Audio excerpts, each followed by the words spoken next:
What is the gospel about? Is the gospel about the glory of Christ, or is it that the gospel is glorious and it's about Christ? This is one of those passages where you cannot maintain the ambiguity. You have to translate the genitive one way or the other. Let's take a look at it.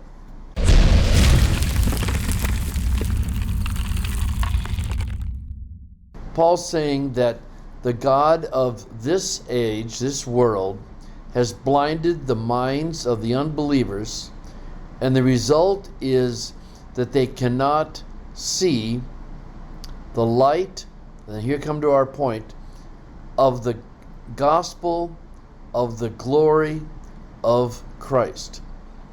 Now that's a very safe way to translate, and just translating the genitive, tes doxes, as a just straight genitive, is the gospel that is about the glory of Christ. And you have to ask yourself, is that how Paul would describe the gospel, that the gospel is about the glory of Christ? But you notice over here in the Net Bible, they have a different translation, the light of the glorious gospel. And you're like, wait a minute, doxes is the noun. Why are they translating as an adjective? Well, this is called an Hebraic genitive. And the function of an Hebraic genitive is to take basically a noun and turn it into an attributive, into a modifier. And the way you would do that, you would say that it's the glorious gospel of Christ.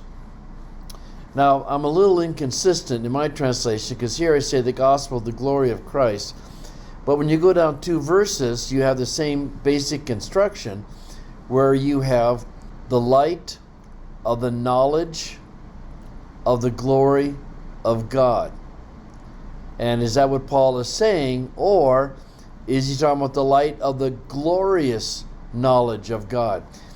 In other words, is gnoseos a straight genitive, or is it an Hebraic genitive? Now you notice I've been inconsistent here, which is wrong. I need to fix that. Everyone else, though, has been consistent. Notice over in the Net Bible, it's the light of the glorious knowledge of God. Now the main thing I wanted to point out in this passage is that this is one of those passages where you can't be, quote, literal. You can't simply translate the words, because you have to make a choice.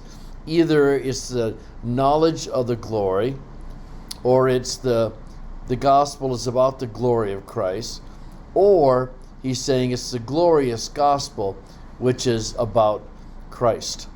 I am more inclined to think that the gospel is not as much about glory as it is about the person of Jesus Christ. And for that reason, I think I would translate doxes as an Hebraic genitive. It's the glorious gospel of Christ.